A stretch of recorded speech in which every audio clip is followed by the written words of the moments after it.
Hi, I'm Ruby Grant, 30 years old, and I never thought I'd be the stranger at my own family's table. But at my parents' 35th anniversary party, my brother stood up, raised his glass, and thanked them for raising their only child. Their only child. I was sitting right there 5 feet away, my plate untouched, my heart pounding. My mom smiled, her eyes sparkling like she'd just heard the sweetest truth. My dad nodded proud like it was a moment they'd rehearsed. No one flinched. No one corrected him. The room kept buzzing, glasses clinking, cousins laughing as if I'd never existed. That wasn't just a toast.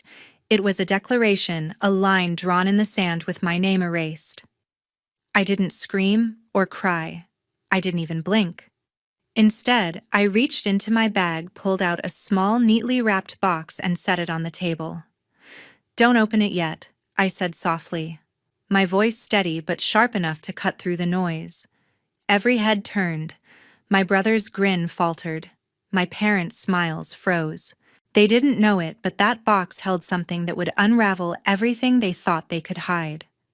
If you've ever felt rejected by your own family or pushed to the sidelines like I was, drop a 1 in the comments. Tell me where you're watching from and share your story. Don't forget to follow because the ending to this story will keep you hooked.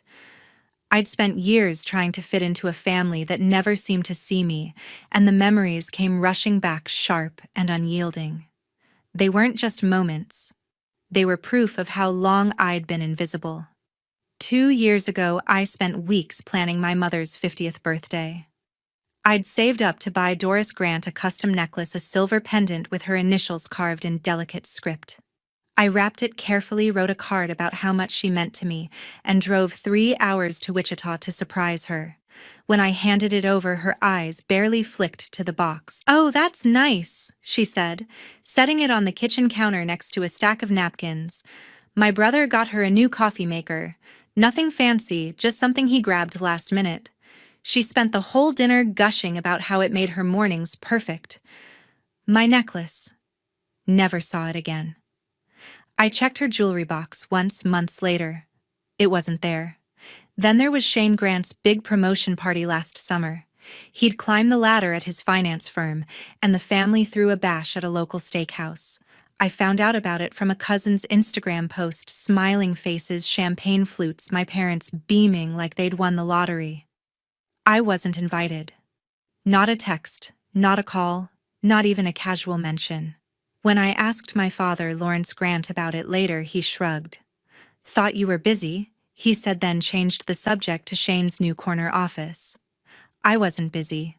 I was home scrolling through photos of a celebration I didn't know existed. The worst came a year ago when I lost my job as a freelance graphic designer. Bills piled up and I was drowning in late notices. I swallowed my pride and texted my parents asking for a small loan, just enough to cover rent until I got back on my feet. I sent the message to our family group chat, the one Shane always dominated with his work updates. No reply. Not from my mother, not from my father, not even a sorry or check-in later. I sent a follow-up, then another. Silence. A week later, I saw my mother post a photo of Shane's new car, a sleek sedan he'd bought with their help. I stared at my phone, the unanswered texts glaring back, and felt something harden inside me. It wasn't just the big moments. It was the small ones too, the ones that cut deeper because they were so ordinary. Like the time I called my mother to share that I'd landed a big client, my first real break in months. She listened for 10 seconds before saying, "Hold on, your brother's on the other line." She never called back. Or the family barbecue where my father spent an hour bragging about Shane's latest deal but didn't ask me a single question. I sat there smiling, nodding, playing the part I'd always played while my stomach twisted. The rumors were what broke the surface. A few months before the anniversary party, my cousin Bailey Vaughn pulled me aside at a coffee shop. She looked uneasy, stirring her latte too long before speaking. "Your parents told everyone you don't want to be part of the family anymore," she said, her voice low. "They said you're too busy, too independent." I froze, my coffee going cold in my hands. Me. the one who'd spent years calling, texting, showing up with gifts, and Hope Bailey said my mother had been telling relatives I'd checked out that I didn't care about them. It wasn't just a misunderstanding, it was a story they'd crafted to explain why I was never around, when the truth was, they'd stopped inviting me. Then there was Curtis Ford, another cousin who texted me out of the blue a week before the party. "Heard you're done with us," he wrote, half joking, half curious. "Your brother mentioned you don't come to family stuff anymore." I stared at the message, my thumb hovering over the keyboard. Shane had said that? The same Shane who got every spotlight, every cheer while I was left scraping for a glance. I didn't reply. Instead, I opened my phone's gallery, scrolling through screenshots I'd saved over the years, texts I'd sent my parents begging for a response, asking for help sharing my life. Everyone ignored. One from last winter stood out. "Hey Mom, Dad, I'm really struggling. Can we talk?" Sent read. No reply. Below it, a photo of them at Shane's holiday party, all smiles, posted the same day. All of that came rushing back as I sat in the dining room in the middle of my parents' 35th anniversary celebration. A long oak table stretched across the space, covered in crisp white linen piled high with silver platters of roasted chicken, glazed carrots, and creamy mashed potatoes. Crystal chandeliers hung above their warm light, catching vases of roses and lilies, the flowers deep reds and whites glowing like they were meant to steal the show. Wine glasses clinked, laughter spilled from every corner, and the buzz of conversation felt like a living thing. I sat at the far end, squeezed between an aunt who hadn't said a word to me all night and a cousin's new boyfriend who kept fumbling my name. My brother Shane stood at the head of the room, his posture tall and confident, his suit sharp as a blade. He was the center of it all, pulling every eye like a magnet. My mother leaned toward him, her face lit with a pride I'd never felt aimed my way. My father rested a hand on Shane's shoulder, his smile wide and steady as if I wasn't even there. No one asked about my life. No one noticed my plate still full, or the way my hand stayed folded in my lap. I'd spent years perfecting the art of fading into the background, smiling just enough to dodge questions, pretending I belonged at this table. The chatter flowed around me, cousins swapping stories about their kids, aunts gushing over recipes, uncles debating football scores. I was a ghost. My presence barely a whisper in the room's warmth. Shane, though, soaked up every glance, every laugh, his voice, cutting through the noise like he was born to lead it. I watched him work the crowd, his gestures smooth, his charm effortless, and felt the familiar ache of being overlooked, not just tonight, but for years. When Shane raised his glass, the room fell silent. His voice was polished, the kind that made people lean in, eager for every word. "To the two people who shaped me," he said, turning to my parents with a smile that felt rehearsed. "The best parents anyone could ask for." Glasses lifted, soft murmurs of agreement rippled through the crowd, and I felt a flicker of hope. Maybe just this once he'd say my name. Maybe someone would turn to me, acknowledge me. But then Shane's grin widened, his eyes glinting with confidence. "And thank you for raising the best only child in the world." The words landed like a stone through glass, sharp and shattering. I held my breath, waiting for someone to laugh, to correct him, to say, "What about Ruby?" But my mother raised her glass higher, her smile tight and unwavering. My father chuckled, his nod automatic, like this was a script they'd all memorized. The room erupted in applause, cousins and aunts cheering, their voices blending into a wall of sound that drowned me out. That wasn't a slip, it was a choice. They weren't forgetting me. They were erasing me, rewriting our family to fit a story where I didn't exist. My pulse pounded, my chest tight, but I didn't flinch. I didn't let my face betray the ache tearing through me. I sat there, hands still in my lap, staring at the untouched food on my plate. Shane kept talking, his voice carrying over the clinking glasses, joking about some childhood memory that of course only featured him. My mother laughed, her hand brushing his arm. My father nodded, his eyes fixed on Shane like he was the only one in the room worth seeing. Bailey, sitting across from me, glanced my way for a split second before looking down at her plate. Curtis, a few seats over, shifted uncomfortably, his fork scraping against his china. The cousins' chatter resumed, but it felt distant, like static in my ears. I'd always known they favored Shane, but this was different. This was a public declaration, a line drawn in front of everyone we knew. The laughter, the cheers, the clinking glasses, they weren't just celebrating my parents' marriage. They were celebrating a family that didn't include me. I gripped the edge of my chair, my knuckles white, but I kept my expression steady. I'd spent years swallowing this feeling, pretending it didn't cut, but tonight it was sharper, clearer. This wasn't about forgetting. This was about choosing to leave me out. And as I sat there surrounded by their voices, their smiles, their world, I knew I couldn't stay silent forever. Something was shifting inside me, not anger, not yet, but a quiet resolve that I wasn't going to let them write me out without a fight. Sitting at that table, surrounded by the clinking glasses and laughter, I felt the weight of Shane's words settle like a stone in my chest. His toast, "the best only child in the world," still echoed my mother's smile, and my father's nod burning in my mind. The room was alive, but I was done being invisible. I reached into my purse, my fingers brushing the cool surface of a small box wrapped in silver paper tied with a red ribbon. It wasn't a gift in the way they'd expect. It was something I'd pieced together just days before, after a cousin's slip about family finances sparked my suspicion. I'd spent hours digging through old emails and papers, uncovering a truth I hadn't fully grasped until then. Now it was time to let it speak. I stood my chair, scraping the hardwood floor, and the chatter faltered. Every eye turned to me, some curious, some confused. Shane's glass paused mid-air, his grin twitching. Doris's eyes narrowed, her fingers tightening around her wine glass. Lawrence's brow creased, like he was trying to place me in his story.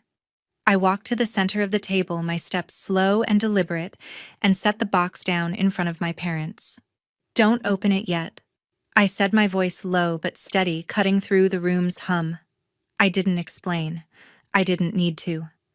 The box held something they'd buried for years, and I wasn't going to beg for their acknowledgement anymore. I turned and walked toward the door, my pulse racing but my face calm, leaving the box behind like a ticking clock. I'd barely reached the hallway when I heard Doris's voice, sharp and impatient. "What's this supposed to be?" she said, and I knew what was coming. Against my words, they tore into the silver paper, the ribbon falling to the table. A gasp cut through the room, followed by a low murmur that grew louder, angrier. I paused at the doorway, glancing back. Shane was leaning over the table, his face pale, as he sifted through the papers inside letters from a lawyer, emails between my parents, financial records I'd found after that cousin's hint. They laid it bare. Doris and Lawrence had quietly transferred the family's entire estate to Shane, cutting me out without a word. No discussion, no notice, just a decision made behind my back. Doris's voice broke, a half-shout, half-whisper. "This is a mistake," she insisted, shoving the papers toward Lawrence. He grabbed them, his hands shaking, his eyes scanning the words as if they'd change under his gaze. "It's not what it looks like," he stammered, but the room wasn't listening. Bailey, sitting nearby, stood up, her chair clattering. "You did this without telling her?" she asked, her voice sharp with disbelief. Curtis, a few seats over, shook his head, muttering something to the cousin next to him. The guests' murmurs turned into a chorus of questions, accusations, their faces twisting with shock and judgment. An aunt I barely knew pointed at the papers, her voice rising. "How could you cut your own daughter out?" she demanded, and others nodded, their whispers turning to shouts. Shane slammed his hand on the table, the glasses rattling. "This is private," he snapped, but his voice cracked, betraying his panic. Doris clutched the papers to her chest, her eyes darting around the room, searching for an ally. "You don't understand," she said, her tone desperate. "We were protecting the family, but the guests weren't buying it." A cousin I hadn't seen in years leaned forward, his voice cold. "Protecting who exactly?" he asked, and the question hung in the air unanswered. The room erupted into chaos, voices overlapping, fingers pointing, the celebration unraveling like a dropped thread. My parents' faces were ashen, their excuses drowned out by the growing outrage. Shane tried to speak again, but his words were lost in the noise, his charm useless against the truth. I didn't stay to watch it all fall apart. I stepped through the doorway, my steps steady, the sounds of their arguments fading behind me. The box had done its job, not because I wanted their apologies, but because I wanted them to see what they'd done. I'd found those papers by chance, a careless email forwarded by a relative who didn't know what they meant. But I knew. It wasn't just about money, it was about being erased, about years of being pushed aside, finally laid bare. As I walked out into the cool Wichita night, my breath visible in the air, I felt lighter. Not because they'd changed, but because I'd stopped waiting for them to. The chaos I left behind wasn't my burden anymore. They'd opened the box, and the truth was theirs to face. The chaos of that anniversary party faded as I drove away, but the weight of what I'd left behind lingered. The box, those papers, the truth, they were out now, and there was no going back. 3 days later, my phone buzzed with an email from a law firm I didn't recognize. The subject line was stark: cease and desist. My hand steadied as I opened it, but my pulse quickened. The letter, signed by a lawyer representing Doris and Lawrence, demanded I retract the documents I'd revealed at the party. They called them misleading, accused me of causing emotional distress and disrupting family harmony. They threatened to sue if I didn't comply, claiming I'd fabricated the evidence to smear them. The words stung, but not because they hurt. They were a desperate attempt to bury what everyone had seen. I wasn't surprised. I'd expected them to fight back, to twist the narrative like they always had. I didn't reply. Instead, I called a lawyer I'd met through a freelance client, a woman named Karen who specialized in family law. I laid out everything: the papers I'd found, the emails, the lawyer's letter from my parents. Karen didn't flinch. "They've got no case," she said, her voice calm but firm. "Those documents are airtight. You're entitled to your share of the estate." By the end of the week, we'd filed a lawsuit against Doris and Lawrence demanding my rightful portion of the family trust. The papers I'd left in that box, letters from their lawyer, emails outlining the transfer to Shane, financial records showing the estate's value, were my leverage. I'd stumbled across them just before the party thanks to a careless email from a distant relative who didn't realize what they'd sent. Now they were my weapon. But I wasn't done. Sitting at my desk, I opened my laptop and scrolled through the screenshots I'd saved, texts I'd sent my parents years ago, begging for help when I lost my job, asking to talk when I was struggling. Each one was unanswered, ignored, a digital record of their neglect. I'd held onto them, not knowing why, until now. I drafted a post for Twitter and Facebook, careful but deliberate. I uploaded a screenshot of one text: "Hey Mom, Dad, I'm really struggling. Can we talk?" Sent read, no reply. Below it, I shared a single page from the financial records, redacted to avoid specifics, but clear enough to show the truth: my parents had funneled everything to Shane, leaving me nothing.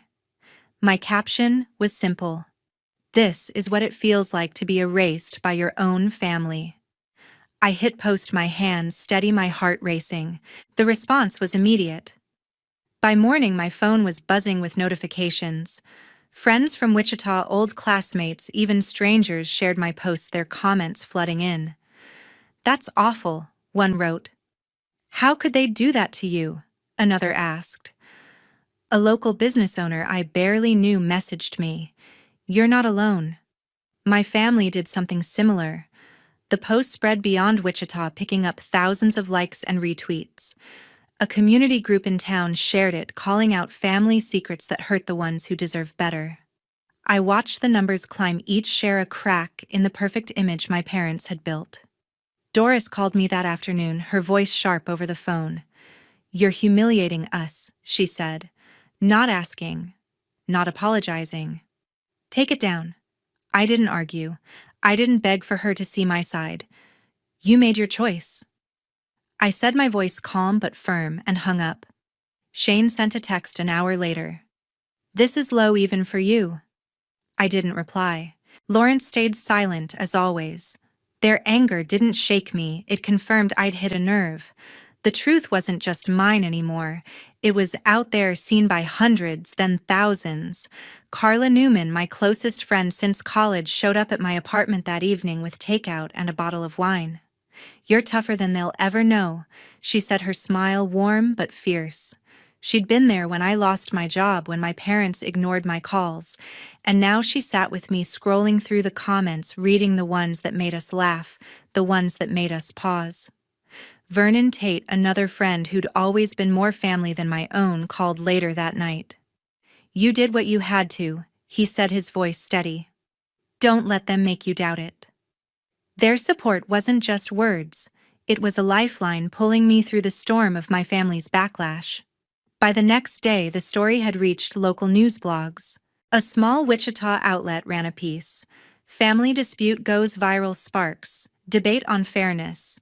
My parents' friends, their church group, even their neighbors started pulling back. Bailey texted me, her words hesitant. I didn't know it was this bad. I'm sorry.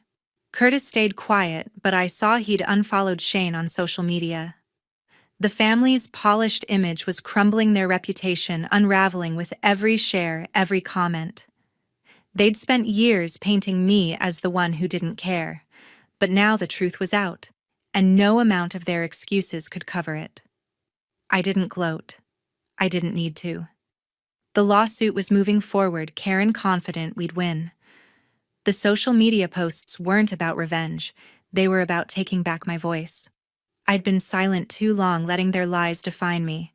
Now the world knew I wasn't the one who walked away, they were. 6 weeks after my social media post went viral, the courtroom ruling came down like a hammer. The judge didn't hesitate. The documents I'd presented, those letters, emails, and financial records, proved Doris and Lawrence had wrongfully excluded me from the family trust. The estate, built from decades of my parents' savings and investments, was ordered to be split equitably. I'd get my share, a portion substantial enough to change my life, though I hadn't done this for the money. It was about justice, about forcing them to face what they'd done. The news spread through Wichita like wildfire, whispered in coffee shops, shared in church groups, posted in local forums. My parents' carefully crafted image, the perfect couple, the generous pillars of the community, crumbled under the weight of their own choices. Shane took the hardest hit. His polished reputation as the golden son unraveled online. Comments flooded his social media, calling him out for benefiting from an unfair deal. How do you sleep knowing you took everything from your sister? One stranger wrote. Another, a former colleague, posted, Didn't know you were that kind of guy, Shane. His finance firm's clients started asking questions, and I heard through a mutual friend he'd lost a major deal because of the family drama. Shane tried to fight back, posting a vague defense about private matters, but it only fueled the fire. People in Wichita don't take kindly to favoritism, especially when it's splashed across Twitter for all to see. His charm, once his greatest asset, couldn't save him now. Doris and Lawrence didn't fare much better. Their friends, the ones who'd clapped so eagerly at that anniversary party, began pulling away.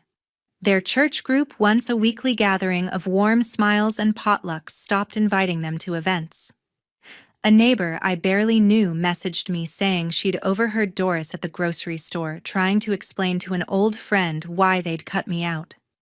It was for the family's future, Doris had said, but the friend just walked away, shaking her head. Lawrence, always the quieter one, stopped showing up at his usual golf outings. Their social circle, built over decades in Wichita, shrank to a handful of loyalists who didn't ask questions.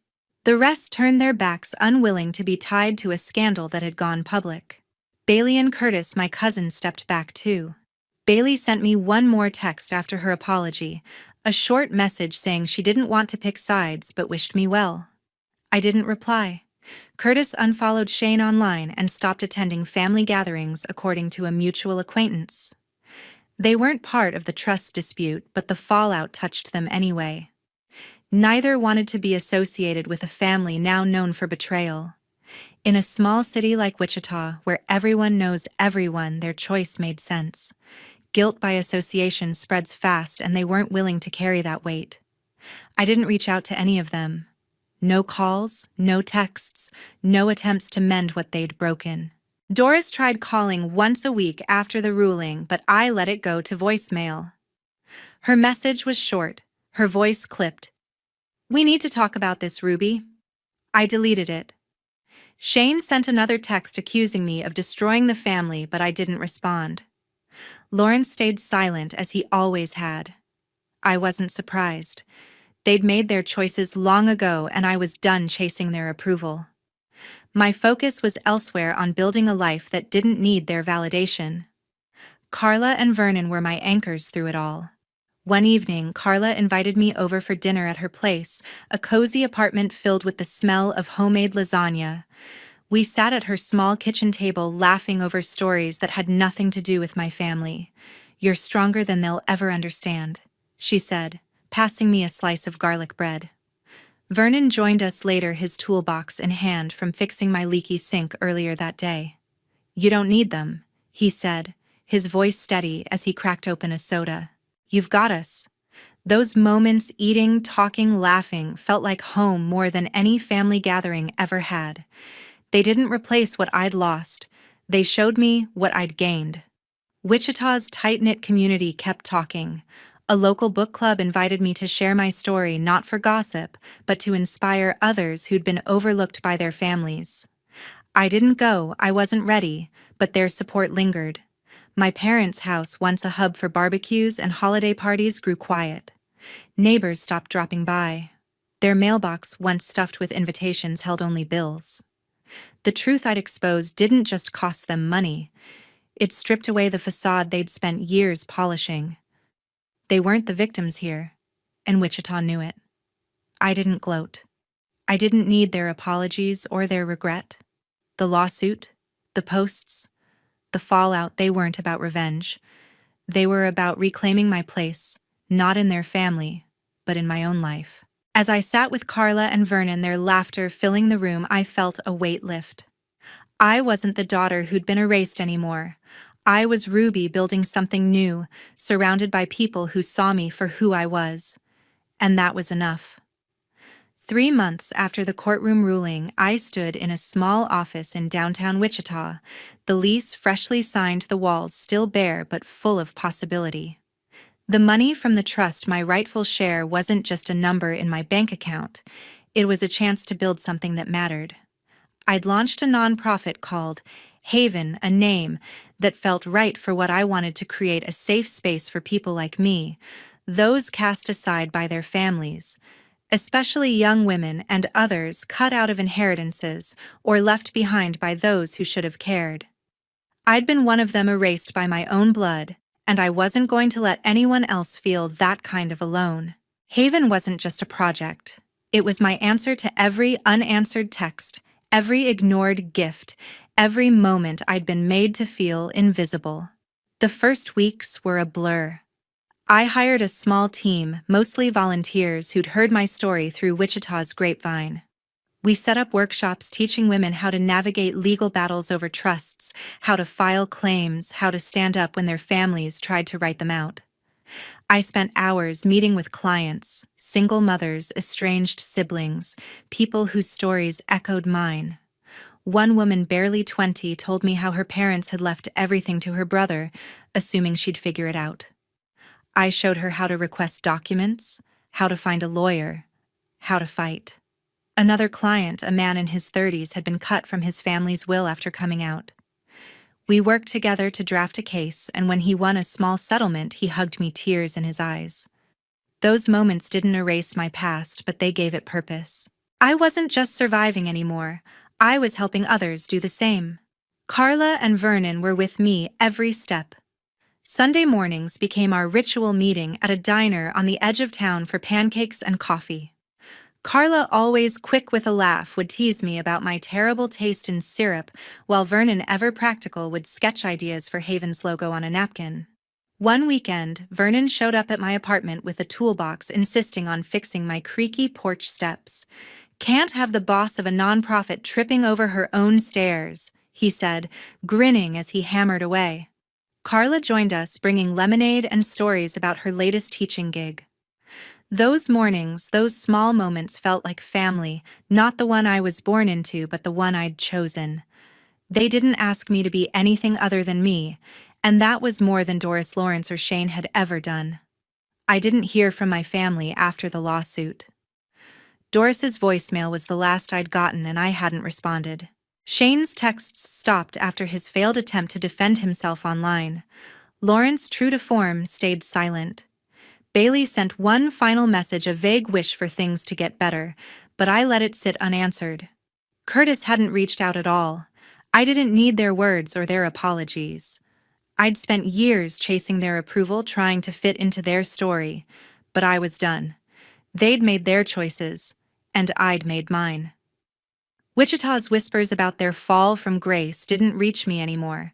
I was too busy building something new. Haven grew faster than I'd expected. A local newspaper ran a feature on our work, calling it a lifeline for the overlooked. Community groups invited me to speak, and I shared what I'd learned, that family isn't defined by blood, but by who shows up when you need them. I wasn't preaching, I was living it. Every client I helped, every workshop I led, was proof I didn't need my parents' table to have a place in the world. I'd built my own, and it was stronger than anything they could have offered. One evening, as I locked up Haven's office, Carla called to check in. "You're doing something real," she said, her voice warm through the phone. "Don't forget that." I smiled, looking at the sign above the door, the word Haven catching the streetlight's glow. I didn't need Doris's pride or Lawrence's nod or Shane's spotlight. I had Carla's laughter, Vernon's steady presence, and a purpose that was mine alone. The ache of being erased hadn't vanished, but it didn't define me anymore. I'd turned it into something else, something that helped others stand taller than their pain. If you're watching this wondering if you're too much or not enough for the people who keep pushing you aside, let me tell you something: you don't need their permission to exist. You don't need their approval to build a life that matters. Family isn't the one you're born into. It's the one you create. The one that sees you, hears you, holds you up. I learned that the hard way, but I learned it. And you can too. Don't let their silence stop you.